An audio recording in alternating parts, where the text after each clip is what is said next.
guest is a best-selling author. He's a keynote speaker, professional keynote speaker, a blogger, and a gentleman. And he grew up near Woodstock in the USA, and so he has got really rock and roll in the blood, which is great for tonight, considering there's been so many rock and roll references.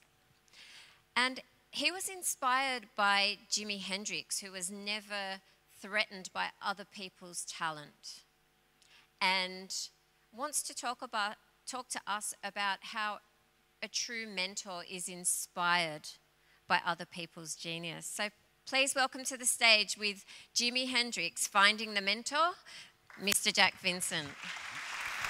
After yourself.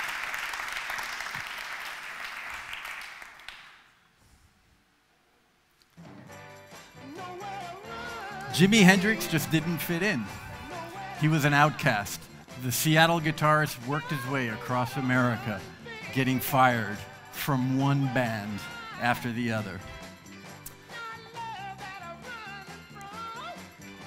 Little Richard, how dare you upstage me on my own stage? Because Jimi was just too hot to handle.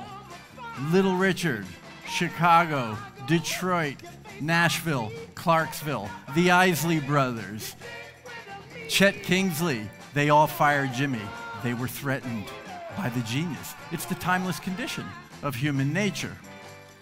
But things kind of changed for Jimi in New York, summer 1966. The British didn't feel threatened. At Cafe Wha, Chaz Chandler, the bass player for the Animals, who were touring America, he went down to Cafe Wha and he met Jimi and he said, "I have met the chosen one." He loved the way Jimi played the version of Hey Joe. And he said, "I'm coming back to New York in 2 months after the tour. Get your passport. I'm bringing you to London." London was just too cool. London was happening. London was where McCartney and Lennon, they didn't own the town. London was Carnaby Street. It was mini skirts. It was Eric Clapton, who had just started his band, The Cream.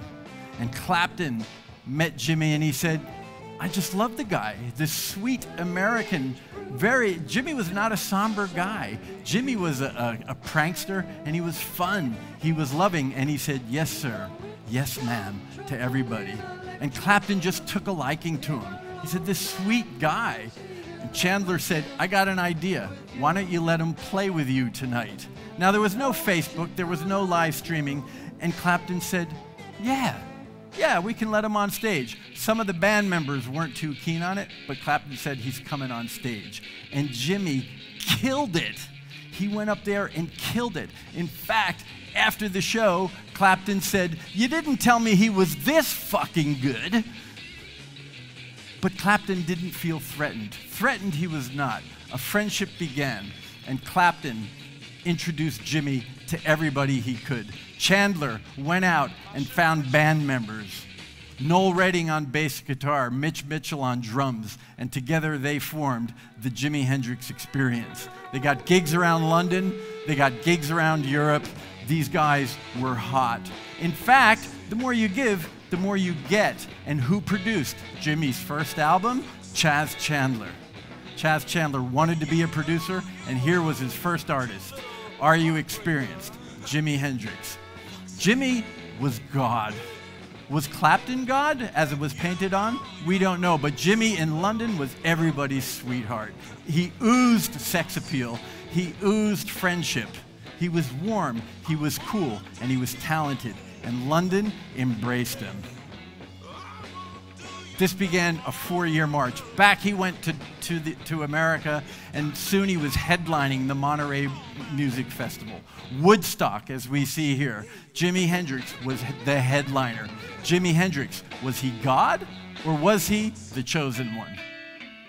But Jimi always went back to London. That was his residence. And London giveth, and London taketh away. September 18th, 1970, Jimi died in his sleep. He didn't have a drug overdose, by the way. He vomited and choked on his vomit after a heavy night of partying. The world of rock and roll cried. London wept. Clapton, to this day, when he looks back and gets talking about Jimmy, he starts crying. You can see interviews, and when Clapton ever talks about Jimmy, he talks about the last night he saw him, and he was going to give him a guitar, but they never connected. But his happiness, his high point in his career was not just playing, it was bringing Jimi Hendrix to the world.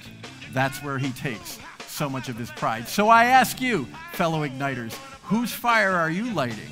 And who are you letting light your fire? Will you let me stand next to your fire?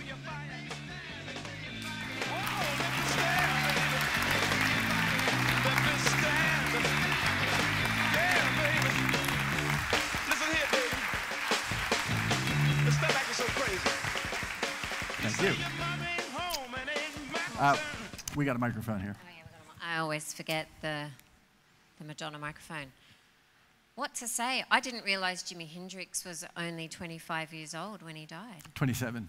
Oh, 27. Oh. 27 when he died. Okay. Yeah, 4 years of stardom only.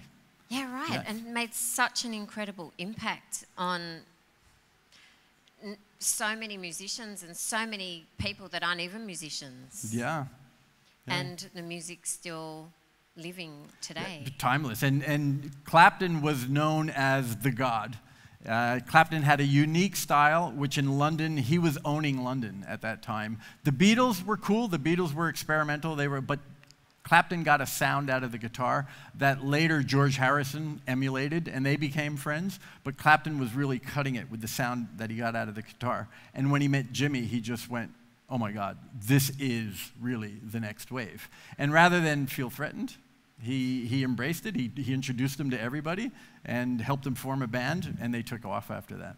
And so that's the real moral to the story, isn't it? That actually the guy who was the mentor was not at all threatened by the talent of somebody younger, up and coming, but actually embraced them and launched There them. are a lot of stories that you read about it. Some people, there was a movie that was made, there was a great movie about John Lennon called Nowhere Boy, fantastic movie. There was a movie made about Jimmy, it sucks, I think.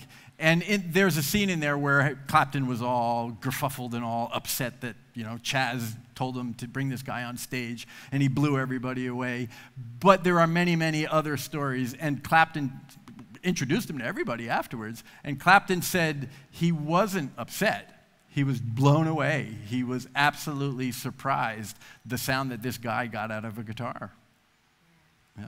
It's such a beautiful example to everybody, really, isn't it? Yeah, I mean, it is. I guess that's why you're telling the story. I think it's timeless. I think it's the human condition. We can feel threatened, or we can embrace genius and help it grow. And Chaz Chandler, he looked at Jimmy, he saw them in Café Wa, and he said, this guy is the next. And he said, I'm bringing you to London. And who produced Jimmy's first album? Chaz Chandler. And Chaz Chandler wanted to be a record producer. He was a bass guitar with the Animals, but he really wanted to get into music production, and his first album was Jimmy's first album. Wow. Yeah. That's a beautiful story. Thanks so much for sharing it. Thank you. Because it's so inspiring as well. Thank you, Michelle. Such interesting Thank and you. inspiring. Thanks, Jack.